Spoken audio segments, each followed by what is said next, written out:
Hi guys, today we're going to discuss about the next questions in the first study guide given for grade 10. So almost we have discussed with the first question and the second question. So the third question we are going to start up with. Yes, the standard symbol of an element X is given as X1224. You know that when we are writing a standard symbol, here we write the atomic number and the above we write the mass number A and Z. You can remember it as A to Z, mass number, atomic number. So the first question asks you write down the atomic number and mass number of the element X. Accordingly, the first answer for this X, atomic number you can see it is 12 and A, the mass number, it is given 24. So that's the first answer. And number 2, find the number of neutrons in X. So number 2. So two equations you have learned regarding the atomic number and the mass number. Atomic number means that is a number of protons present in an atom. That means Z straightly equals to P. Z straightly equals to P. And mass number means A. It is equal to P plus N. Protons plus neutrons. So accordingly, you know that Z equals P equals 12. So I write it as protons 12, neutrons I don't know. And the mass number it is 24. So always make sure that you write with the method to get the answer, right? So now n should be equal to 24 minus 12 equals 12. And number 3, write down the electronic configuration of X showing the outermost shell in a diagram. So here there are two questions, two parts actually. The first one, you have to write the electronic configuration. To write the electronic configuration of this X, first I should know what is its atomic number. Atomic number 12. So this 12, it is equal to protons as well as equal to electrons. So electronic configuration means how these electrons are configured, have been distributed. So we write it as dividing into periods 2, 8, 2. So you can clarify that 2 plus 8 plus 2 is 12. So this is the electronic configuration. And the second part of the question asks you showing the outermost shell in a diagram. So X, I'm marking it as inside the nucleus, only the outermost shell. So you can see here there are 3 shells, 1, 2, 3. Outermost shell contains only 2 electrons. So accordingly the last energy level I'll mark it as having only 2 electrons. You don't want to mark the first and the second energy levels. If you have marked that, that is wrong because the question asks you only the outermost energy level. And number 4, what is the valency of the element X? Now X electronic configuration almost we have written it as 282. Okay, 282. So the last energy level consisting of only 2 electrons. Only 2 electrons means is it easy to remove the 2 electrons or to get 6 more electrons to be stable? Removing 2 is easy. So accordingly removing 2 means valency should be 2. Okay, and as ions when we take ionic number, how do we write? If electrons are removed, that is plus. If electrons are accepted or gained, that is minus. So accordingly, number 4, it asks you what is the valency of the element X. Valency is 2. And number 5, what is the ionic number? Ionic number should be plus 2. Ionic number should be plus 2 because it removes the electrons. And number 6, give the formula for the compound formed by X with sulfate. So let me write here. Number 6. Here the question asks you the compound formed by X with sulfate. So though you know what is X here, you can't apply the real symbol. You have to definitely use the symbol given here as X. So X I take and the ionic number we have almost found, it is plus 2. So 2 plus, and you know that when we are writing the chemical formulas, first we write the cation and then the anion. Means the positive ion first and next is the negative ion. So accordingly X plus 2 we wrote, and the sulfate. Sulfate it is SO4 2 minus. So exchanging with X, 2 minus come here, 2 sulfate, it's a polyatom, so I'm writing within bracket, 2 plus comes here. Alright, now 2 to 2 we can cut. What is the final answer? XSO4. XSO4, that is X sulfate. And number 7, Find the position of X in the periodic table and thereby write down its real name and the symbol. Here there are three parts in the question you see. Find the position of X. So how do we write the position? How do we write the position? Position, when you are assigning, you have to say what is the period number and what is the group number. So how to find it out? You see the electronic configuration here, 2, 8, 2. So 2, 8, 2 means how many energy levels are there? 1, 2, 3. Because energy levels we take as to find out period number. So period number should be 3. And the number of electrons in the last shell we have to take. So this is the last shell. How many electrons are there? 2. And this number of electrons in the last shell will be equal to the group number. So accordingly, group number should be, we have to write it in Roman numbers. So period number 3, group number 2, that is the assigning of this element. Thereby write down its real name. So period number 3, group number 2 should be magnesium. Okay. And the symbol capital M, simple G. Alright. And that is number 7. And number 8. State whether it is a metallic or a non-metallic element. So magnesium, definitely you know that is a metallic element. Because first, second and the third group mostly they belong to metals, whereas 5, 6, 7 groups they belong to non-metals. So accordingly the answer should be it's a metal. So these are the answers for question number 3 in study pack 1. Next we are coming for question number 4. So that is also chemistry, right? Below shows a part of the periodic table in which A, B, C, D and E are fifth elements, but they are not standard symbols. Okay, so that statement is very much important for you to write the answers. If that statement is given whenever you are writing the answers, make sure that you do not apply any real symbols in your answers. You have to use the symbols given on the paper. Right. So you see there A, B, C, D, E, the postulates are given on this periodic table. Give the electronic configuration of A. That's the first one. Electronic configuration of A. You see A. It is there belonging for the second period and the second group. So how do we write? Period number is equal to number of energy levels. Group number is equal to how many electrons are there in the last shell. So accordingly only 2 energy levels should be there. So I'll start it up with 2, and only 2, and group number is 2, only 2 electrons will be there in the last shell. So 2, 2, this is the electronic configuration. And then number 2, name highly reactive element among the elements given above. So here you see. So what are the real symbols of this? Let me write this in a corner. Hydrogen, helium, lithium, it's beryllium. Boron, carbon. Nitrogen, oxygen, fluorine, neon. Sodium, magnesium, aluminium, silicon, phosphorus, sulfur. Chlorine, argon, potassium and calcium. Okay. Name highly reactive element among the elements given above. That is the second question here. So you see here, among them, you could remember the activity series. It starts from potassium, sodium, calcium, magnesium, accordingly downwards.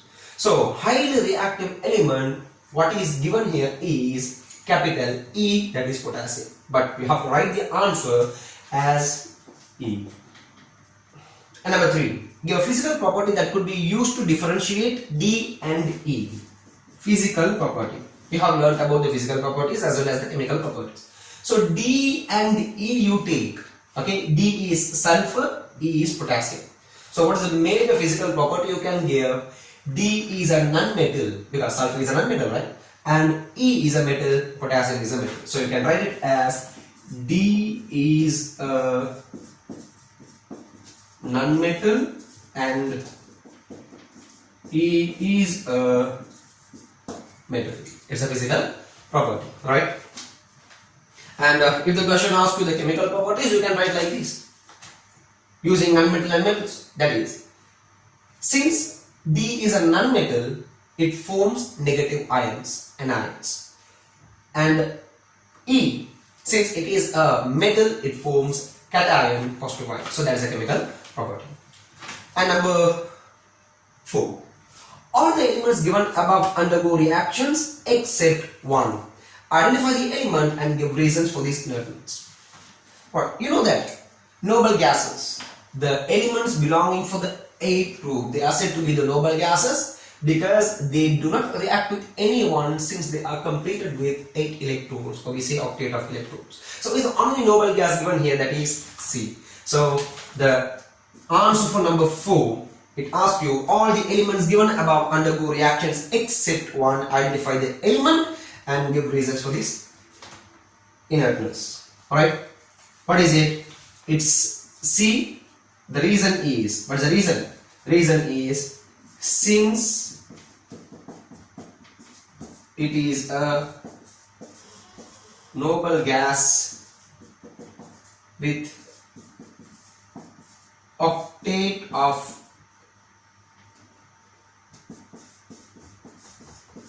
electrons, it doesn't show any reactions. Is a long answer I have given you, right? And name the element with the highest melting point. So among the first 20 elements, the highest melting point and the boiling point belong for carbon, a form of carbon actually, that is graphite. So there are some exemptions, right? You know, because carbon is a non-metal. Carbon is a non-metal. Though it is a non-metal, there are some occasions where the forms of carbon show metallic properties. One out of that is graphite. Graphite, it is having the highest melting and the boiling point. So according, what should be the answer for number 5? It is carbon, and the letter given here is B. And number 6. Give the descending order of the first ionization energy of the elements A, B and C. Descending order means big to small.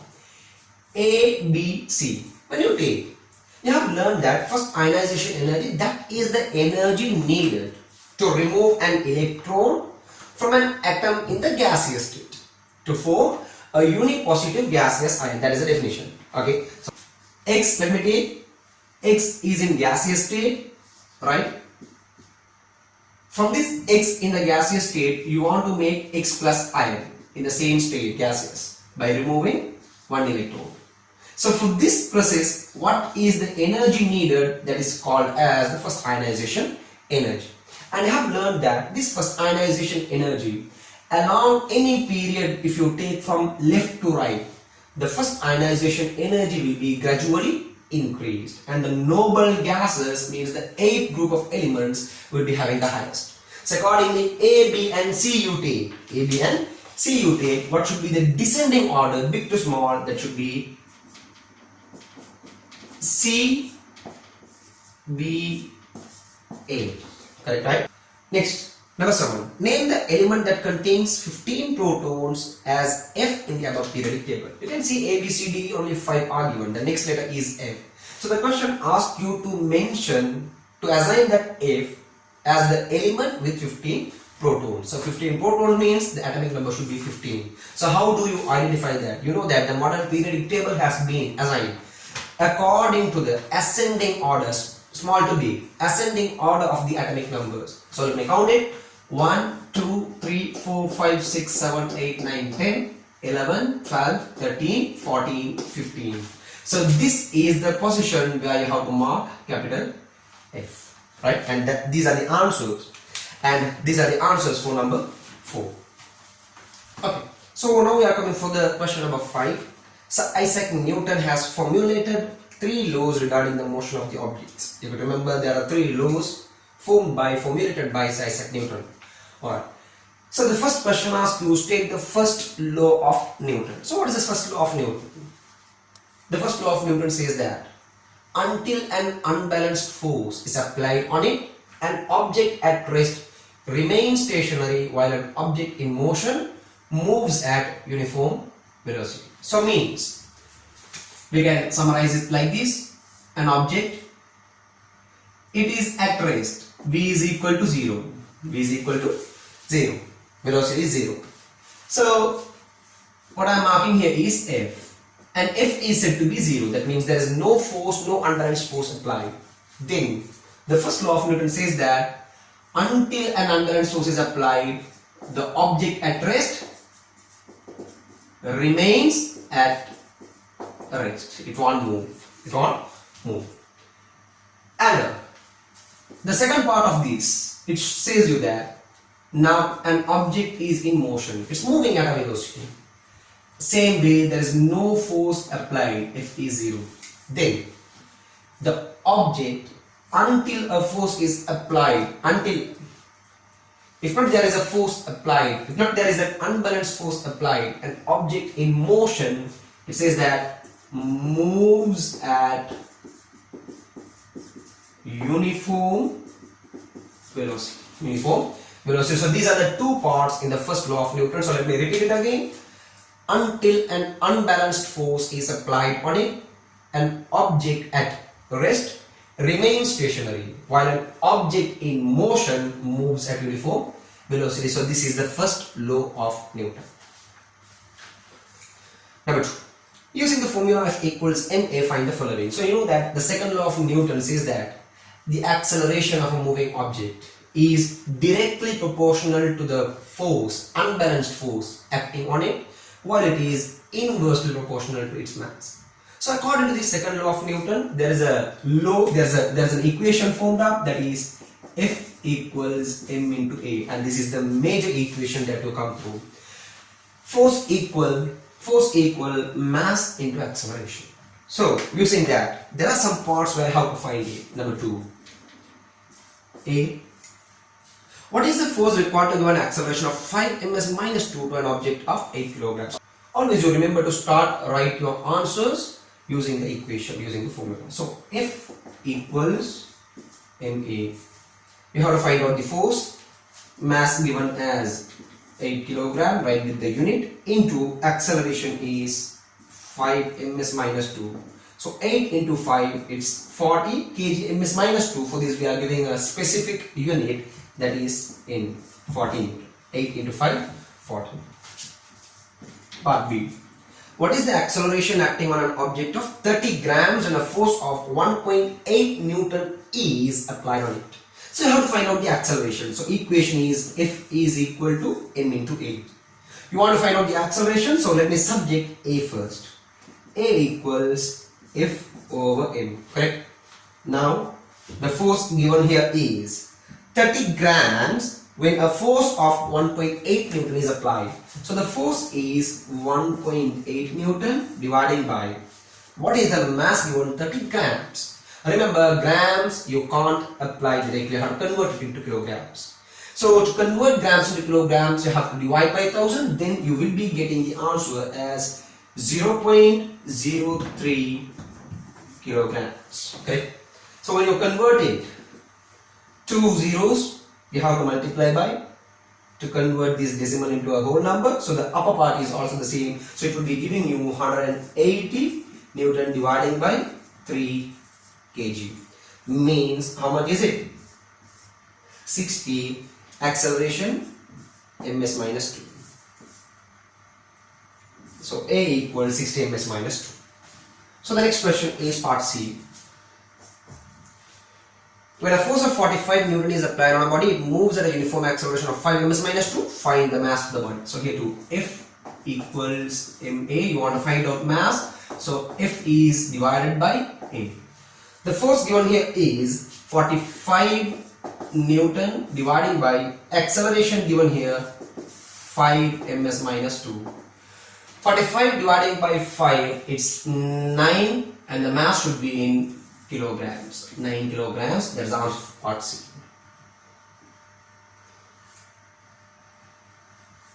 Part D.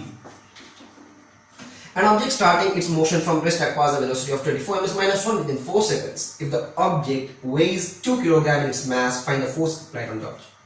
So to find out the force here, F equals ma, straight you can't apply. Very first you have to find out the acceleration. So let me write here A equals final minus initial velocity divided by the time taken. So this is how you have to find out the acceleration first. So you see there, the question says you that starting its motion from rest means the starting velocity is 0 and acquires a velocity of 24 ms minus 1, that's the final velocity, within 4 seconds. So accordingly, 24 minus 0, that is the velocity change, ms minus 1, dividing by the time taken is given as 4 seconds. 24 dividing by 4. 24 dividing by 4, it is 6 ms minus 2. Right? This s, when you take up, it becomes s minus 1, s minus 1, s minus 1, s minus 2. And that is acceleration. So using this acceleration, you are going to find out force now. F equals m into a. The mass given here is 2 kilograms. So 2 kg into 6 ms minus 2. 2 into 6 is 12 Newton. So the force subjected here is 12 Newton. Now we are coming for the question number 3. Give any two examples where the third law of Newton is applied on. So there is the third law of Newton that says you that every action has an equal and opposite reaction. Or in another word we can say, every action has a reaction which is equal in magnitude and opposite in reaction. So accordingly, it asks you some examples. What are the examples you can give? You can write it down. Rowing a boat, swimming, moving of a gas balloon upwards. Okay, so all these are some examples for every action has an equal and opposite reaction.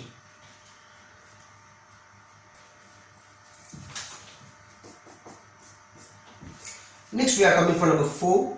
What is the relationship of momentum with mass and velocity? So momentum, you have learned that is a physical measure.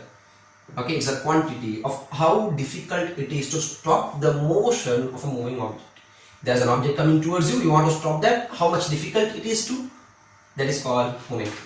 Right? And in physics we define momentum as, that is the product of mass and velocity. So accordingly I can write it as P is equal to m into v. P is equal to m into v. That is the major equation that we are going to take here. So what is the answer for this? The question asks you what is the relationship of momentum with mass and velocity. Okay, so you can write like this. Momentum is directly proportional to mass. Momentum is directly proportional to velocity. That is the relationship. Hence, P is equal to m into v. This is the equation. Correct? And we come for number 5. Using the formula P equals m into v, find the following. A. What is the momentum of an object of 5 kilograms if it moves at 20 ms minus 1? That is, P is equal to m into v. The mass given here is 5 kilograms into 20 ms minus 1. So 5 kilograms into 20, 5 into 20, it's 100. The unit will be kg ms minus 1. B. The momentum of an object of 25 gram is 20 kg ms minus 1. Find the velocity. P equals m into v. So v should be equal to p over m. Right? So what's p? P is given as 20 kg ms minus 1 dividing by, and object is given as 25 grams. So grams means you have to divide by 1000. So it should be 0.025 kilograms. So how to divide this? You have to convert the decimals into whole numbers. That means it comes like there are 3 decimals. You have to multiply by 1000 up and down both. That means 20,000 dividing by 25. So how many 25s are there in 2? 20, 200, it's 8. So 2 more zeros, 800. Means what should be the answer? 800 ms minus 1. Right? Next one, part C. The momentum acting on a body moving at 80 ms minus 1 is 400 kilograms meters per second. What is its mass? P equals m into v. Mass should be equal to p over v. P is given as 400 kg ms minus 1 dividing by, the velocity is given as 80 ms minus 1. So 0, 40 dividing by 8, it is 5. So the mass should be equal to 5 kilograms. And D. Next we are coming for part B. The momentum of an object A of 5 kg is 30 kg ms minus 1. If the object B of 3 kg moves at the velocity of the object A, find the momentum of the object B. So you see there are 2 objects given. Let me write it as like A and B. Okay. So let me mark the data. The momentum of the object A of 5 kg. So mass is 5. and the momentum is 30 kg ms minus 1, right? If the object B of 3 kg, so what is the mass of B? It's 3 kilograms. Moves at the velocity of the object A. So what is the velocity here? Velocity of B is equal to velocity of A, right? So let me take the velocity of A as VA here. Okay. So accordingly, velocity of B is equal to velocity of A, right? Then find the momentum of the object B. So how to find out? You see here, P and M is given for A, you can find out VA. And then that VA, you have to make it equal to VB. You know M, you can find out P, right? So accordingly, let me write PA equals MA into VA. Okay. Then VA should be equal to PA dividing by MA. P, it's 30 kg ms minus 1 dividing by M, it is 5 kilograms. 30 dividing by 5, that is 6, right? Velocity ms minus 1. So how much is VA? 6 ms minus 1. Now PB equals MB into VB. Okay. What you want to find here is PB. We said VB is equal to VA, and that is 6 ms minus 1. Okay. So MB is given as 3 kg into 6 ms minus 1, 3 into 6, 18 kg ms minus 1. So simply you can get the answer here, that is for 5 kilograms, if it is 30, 1 unit will be 6. Okay, 1 unit will be 6. Then how many units are there for 3? 3 into 6, 18. So the last question we are coming for. The weight of an object on Earth is 600 Newton. Find its weight on Moon if the gravity on Moon is 1/6 of the gravity of Earth. F equals M into A. Using this equation, you can derive another formula, that is W equals M into G. Why? Because the mass would be the same wherever you take an object, even if it is on Earth, mass, or wherever. Okay, wherever. So mass would be the same, but gravity is different from place to place. On Earth, if we are taking it as 6 units, out of that only 1 will be on Moon. That means the effect of gravity on Moon is 1/6 of the gravity of Earth. Okay, so anyhow, weight is equal to mass into gravitational acceleration. So now the question says you that the weight of an object on Earth is 600 Newton. Find its weight on Moon if the gravity on Moon is 1/6 and the gravity of the Earth is given as 10. So the correct method here to find out is you use this first. W of Earth equal mass into gravity of Earth. This is the correct method. So weight you know, gravity you know, you don't know the mass. So you find out the mass first. M equals WE dividing by GE. W is given 600 Newton dividing by gravity is given as 10 ms minus 2. 600 dividing by 10, it is 60. It is 60 kilograms, right? So the mass of the object is 60. Now let me equalize it into the second equation. Second part means weight on Moon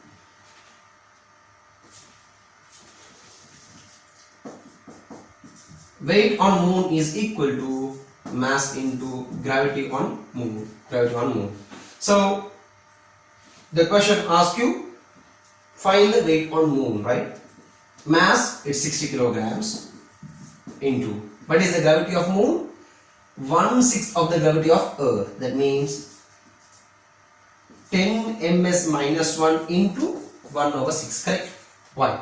The Earth's gravity is 6 units means Moon will be 1/6. So Earth is 10, Moon will be 10 into 1/6. So accordingly, 6 ones, 6 tens. 10 into 10, it is 100 Newton.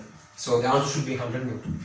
That is, weight of the object on Earth is 600 Newtons and the gravity is 1/6 means the effect will be 1/6 times. Accordingly, 600 Newton into 1 over 6 means that is 100 Newton, and that is the shortest method for you to clarify your answer.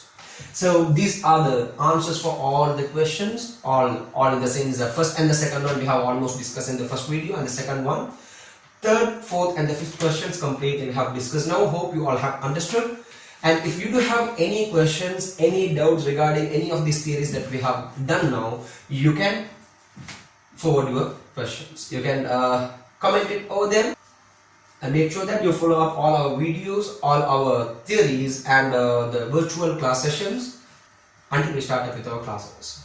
Thank you.